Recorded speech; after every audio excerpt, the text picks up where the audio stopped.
Bwana Yesu asifiwe, wapendwa katika Kristo. Na wasalimu katika jina la Yesu Kristo aliye Bwana na mkombozi wetu. Nawakaribisha katika somo letu, somo la usiku, ambalo tutajifunza sawasawa na upendo wa Mungu na jina lake Bwana likatukuzwe zaidi. Niwakaribishe tuweze kuomba alafu tuendelee. Haleluya. Mungu wetu na Baba yetu wa mbinguni, tunasema asante hata kwa wema wako. Kwa usiku huu tunapoenda kulala, tunakuomba ukatulinde. Asante Yesu hata kwa uzima na afya, kwa siku yote umeweza kutulinda na kutuongoza. Tuseme nini basi? Neema yako yatosha na jina lako likatukuzwe. Masaa haya na kipindi hiki nikabidhi mkononi mwako. Neema yako ikambatane nami na nikajifunza leo mapenzi yako. Hivyo naomba kwa imani katika jina la Yesu. Amina. Tutakuwa na somo fupi tu linalohusu dhambi. Somo linalohusu dhambi, tutajifunza kitabu cha Warumi sura ya 6 mstari wa 1, ambacho kinazungumzia habari ya sisi kukaa katika dhambi. Tuone hivi sisi ni tunafaa au tumeruhusiwa kuishi katika dhambi. Warumi sura ya 6 mstari wa 1 inasema, tuseme nini basi? Tudumu katika dhambi ili neema izidi kuwa nyingi? Fungu la pili inasema hasha, hapana. Sisi tulioifia dhambi tutaishije tena katika dhambi? Ni swali ambalo linaulizwa.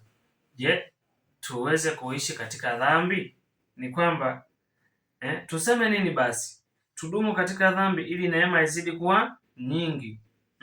Hapana. Sisi tulioishinda dhambi tunaweza kuishije tena katika nini? Katika dhambi. Sisi tumekwisha kuokolewa, tumekwisha kukombolewa. Hatupaswi kudumu katika hiyo dhambi. Hamfahamu ya kuwa sisi sote tuliobatizwa katika Kristo Yesu tulibatizwa katika mauti yake? Kwa hiyo kumbe sisi hatupaswi kudumu katika dhambi, na sisi hatupaswi kukaa dhambini, kwa sababu Yesu alikwisha kutukomboa, alikwisha kutuokoa tayari. Tudumu katika dhambi ili neema izidi kuwa nyingi? Hapana. Tulioifia dhambi hatuwezi kuishi tena katika dhambi, kwa maana Kristo amekwisha kutukomboa.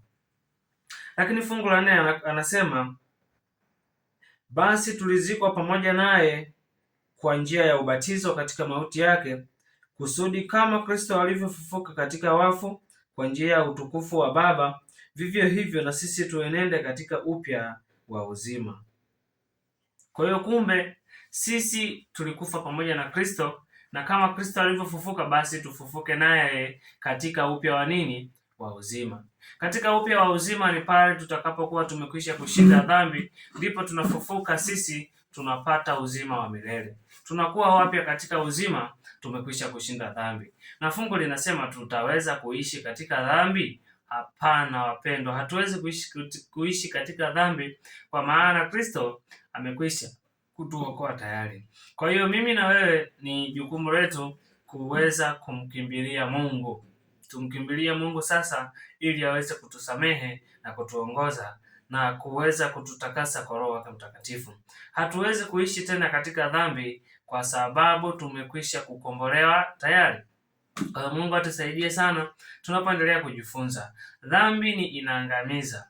Kwa hiyo tulioifia dhambi hatuwezi. Kwa kama umebatizwa, anasema tulibatizwa pamoja na nani? Na Kristo. Hatuwezi tukaishi tena katika dhambi. Mimi na wewe masaa haya ni kwamba hatuwezi kuishi katika dhambi, bali tumkabidhi Yesu yaliyo maisha yetu. Kitabu cha Mathayo sura ya 11 mstari wa 28, fungu la mwisho ambalo anasema, njooni kwangu ninyi nyote msumbukao na wenye kulemewa na mizigo, nami nitawapumzisha. Yesu anatoa wito kwamba sisi tujikabidhi kwake, maisha yetu tuyaweke kwake. Yeye yupo tayari kwa ajili ya kutupatia pumziko, kwa maana hatuwezi tena kuishi katika dhambi, kwa maana tumeifia dhambi.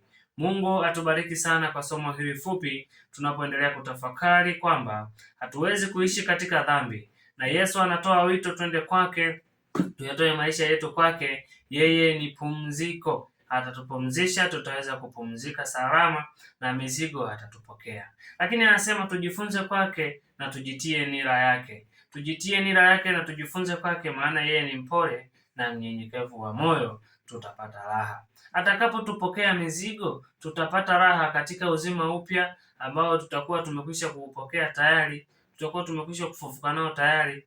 Jamani, Mungu atusaidie sana na Mungu atubariki sana katika jina la Yesu. Amina.